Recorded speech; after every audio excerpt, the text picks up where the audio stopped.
স্বাগতম সবাইকে। আমরা এখন কন্টেন্ট ক্যালেন্ডার প্রিপারেশন নিয়ে জানবো। সো আপনার হয়তো একটা মার্কেটিং প্ল্যান আছে, সেটার বিভিন্ন রকম আইডিয়া আছে আপনার লিস্ট করা। So it's time now to start planning your content. অর্থাৎ আপনাকে একটা ক্যালেন্ডারের মাধ্যমে যদি আপনি কন্টেন্ট প্ল্যানিংটা করেন তখন সেটা ওয়েল এক্সিকিউটেড হবে। সো কন্টেন্ট ক্যালেন্ডার বলতে নর্মালি একটা ওয়ে অফ প্ল্যান এবং অর্গানাইজ আপনার হচ্ছে সোশ্যাল মিডিয়া যে পোস্টিং শিডিউল সেটাকে একটা প্ল্যানিংয়ের মাধ্যমে অর্গানাইজ করাকে বোঝায়। সো অর্থাৎ হচ্ছে আপনি দিন বা উইক অথবা মাস অনুযায়ী হচ্ছে আপনি ভাগ করে নেবেন যে আপনি কোন দিন কী পোস্ট করতে যাচ্ছেন সেটা নিয়ে। সো আপনাকে মেইনলি কন্টেন্ট ক্যালেন্ডারে 3টে জিনিস হচ্ছে ইনক্লুড করতে হয়। আপনি হচ্ছে কী কাজ করতে চান সেটা, আপনি সেটা কখন হচ্ছে শেয়ার করবেন এবং আপনি কোন কোন প্ল্যাটফর্মে শেয়ার করবেন সেটা নিয়ে। সো আপনি কী শেয়ার করবেন সেটা নিয়ে অলরেডি আমরা বলেছি, 80-20 রুলের কথা বলেছি। অর্থাৎ আপনার অডিয়েন্স যেসব কন্টেন্ট হতে খুঁজতে চায় সেটা, বা আপনার বিজনেস যদি রিলেভেন্ট যে জিনিস সেটা মাঝামাঝি একটা ইন্সপিরেশন নিয়ে আপনি কন্টেন্ট ক্যালেন্ডার প্রিপেয়ার করতে পারেন। আর কখন করবেন, এই কখন করবেন সেটার জন্য আপনি নিজেকে কিছু কোশ্চেন করতে পারেন যে কখন আপনার কাস্টমার হচ্ছে অনলাইনে বেশি থাকে, বা হচ্ছে আপনার অ্যাভেলেবেল পোস্ট করার জন্য আপনি কখন সবসময় অ্যাভেলেবেল থাকবেন, বা রেসপন্সগুলো মনিটর করার সময় কখন অ্যাভেলেবেল থাকবেন। সাপোজ আপনি সকালে একটা পোস্ট দিলেন কিন্তু সেটা তখন মনিটর করতে পারলেন না, রাতে গিয়ে দেখলেন, সেটা কিন্তু আপনি আসলে বুঝতে পারবেন না ওই সময় কি লোকজন হচ্ছে কীরকম রেসপন্স করছে। আপনি যদি যে সময় অ্যাভেলেবেল থাকেন বা রেসপন্সটা মনিটর করতে পারবেন ওই সময়টাতে আপনাকে পোস্টটা করা উচিত। এবং আপনি কোন দিন এবং কোন সময়ে করলে সেটা কনসিস্টেন্সিটা মেনটেন হবে সেই জিনিসটা আপনাকে খেয়াল রাখতে হবে যে ওয়েন টু পোস্ট এর সময়।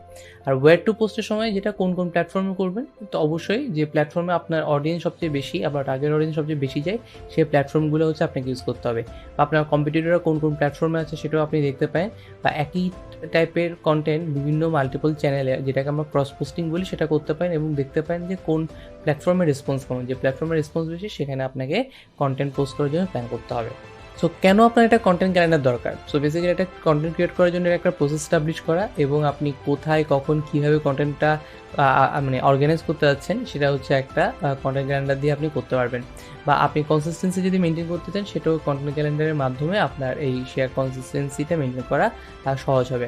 বা আপনার টাইমটাও এখানে সেভ হবে এবং আপনার রিলেভেন্ট মোমেন্টগুলো আপনার কখনো মিস হবে না, এবং আপনার প্ল্যানিংয়ের কারণে সবসময় হাই কোয়ালিটি কন্টেন্ট হচ্ছে ক্রিয়েট করতে পারবেন।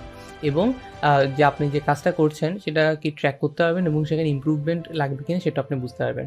সো এখানে যেমন হচ্ছে আপনি যদি আগে থেকে প্ল্যান করেন যে আপনি আগামী 5 দিন পর একটা ভিডিও দিবেন, তখন কিন্তু সেটা 5 দিন আগে থেকে ভিডিওর কাজটা শুরু করতে পারবেন। আপনার কিন্তু ওই দিন গিয়ে যদি হঠাৎ করে মনে হয় যে না আমার তো এখন ভিডিও বানানো উচিত, এবং তাড়াহুড়ো করে একদিনে কাজ করলে কিন্তু কাজটা ভালো হবে না। সো আপনি যদি মনে করেন যে একটা ভালো ভিডিও বানাতে হবে, সেটার জন্য একটা টাইম দিতে হবে, বা একটা ভালো গ্রাফিক্স বানানোর জন্য কিন্তু টাইম দেওয়া উচিত। আপনি আগামীকালে একটা গ্রাফিক্স পোস্ট করবেন, সেটা ওই দিন গিয়ে করতে গেলে কিন্তু তাড়াহুড়ো হয়ে যাবে। আপনি যদি 2 দিন আগে বা 3 দিন আগে যদি কাজটা শুরু করেন তাহলে আপনার কাজটা সহজ হবে। সো এটাও কিন্তু ওই কন্টেন্ট ক্যালেন্ডার দেখে আপনি বুঝতে পারবেন যে সাপোজ হচ্ছে আপনি আগামী 25 তারিখ হচ্ছে একটা গ্রাফিক্স বানাতে যাচ্ছেন, তো সেটার কাজ আপনি কিন্তু 22 বা 23 তারিখ থেকে কিন্তু শুরু করে দিতে পারেন। তাহলে সেটার জন্য সময়ও পাবেন এবং সেটা একটা হাই কোয়ালিটি কন্টেন্ট হিসেবে দাঁড়াবে। সো কন্টেন্ট ক্যালেন্ডার কী কী ইনক্লুড থাকে এটা যদি আরেকবার একটু বলি, আপনার একটা টাইম ইনক্লুড থাকে বা ডেট, আপনি কোন থিমে হচ্ছে কন্টেন্ট দিতে যাচ্ছেন সেটা একটা ভিজুয়াল ডিসক্রিপশন যদি দেওয়া সম্ভব হয় সেটা আপনি দিতে পারেন।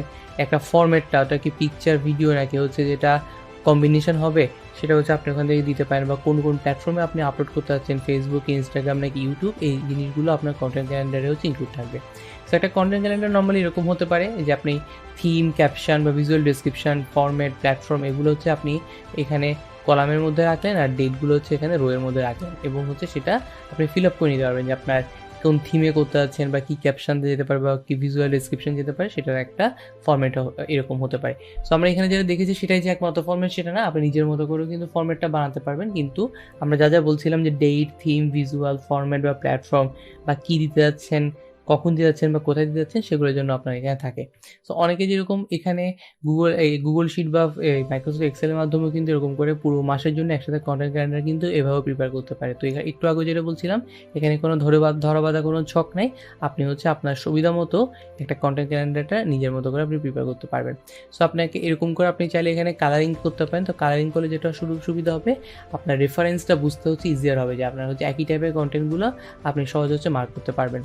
সো এখন আমরা হচ্ছে এখানে জানবো যে কী কী টুলস আছে একটা কন্টেন্ট ক্যালেন্ডার ক্রিয়েট করার জন্য। সো নর্মালি একটু আগে যেটা বলছিলাম যে গুগল শিট, মাইক্রোসফট এক্সেল হচ্ছে সবচেয়ে ভালো উপায়। গুগল শিটে করলে যেটা আরও সুবিধা যে সিমিলটেনিয়াসলি কিন্তু একটা 3-4 জন কাজ করতে পারবে। সো আপনার টিমে যদি 3-4 জন থাকে, আপনি হচ্ছে কোনো একটা কলাম নিয়ে কাজ করলেন, সে আরেকটা কলাম নিয়ে কাজ করলো, বা ট্র্যাক করার জন্য আপনি কাউকে অ্যাসাইন করলেন, সে হচ্ছে যে আপনার কন্টেন্টের ক্রিয়েশনের প্রোগ্রেসগুলো ট্র্যাক করলো। তো সিমিলটানিয়াসলি কাজ করার জন্য গুগল শিট সবচেয়ে ইফেক্টিভ টুল। আর মাইক্রোসফট এক্সেলও একই কাজ করা যায়, কিন্তু অসুবিধা যেটা সেটা হচ্ছে যে আপনি কাজ করার পরে তখন হচ্ছে আরেকজনকে দিতে পারবেন সেটা। অর্থাৎ আপনি যদি একা একা কাজ করতে চান সেক্ষেত্রে মাইক্রোসফট এক্সেল ভালো। আবার গুগল ক্যালেন্ডার হচ্ছে একা কাজ করার জন্য হচ্ছে যে ইউজ করা যায়, বা হচ্ছে টিমের জন্য আপনি গুগল ক্যালেন্ডারটা সিঙ্ক করতে পারেন। তো গুগল ক্যালেন্ডার একসাথে 2-3 জন কাজ করতে পারেন, যেটা যে সুবিধাটা গুগল শিটে থাকে। এছাড়া ট্রেলো, স্ল্যাকের মতো হচ্ছে কিছু টুলস পাওয়া যায় যেখানে হচ্ছে এই কন্টেন্ট ক্যালেন্ডারের জন্য প্রিপেয়ার করা যায়। এছাড়া ওয়ার্ডপ্রেসেও কিছু এডিটর ক্যালেন্ডার প্লাগইন পাওয়া যায়। এছাড়া এখানে আমরা আসানা বা স্ক্যাম বা হচ্ছে কোশিরুল এরকম আরও কিছু টুলস আছে যেগুলো দিয়ে কন্টেন্ট ক্যালেন্ডার হচ্ছে আপনি প্রিপেয়ার করতে পারবেন।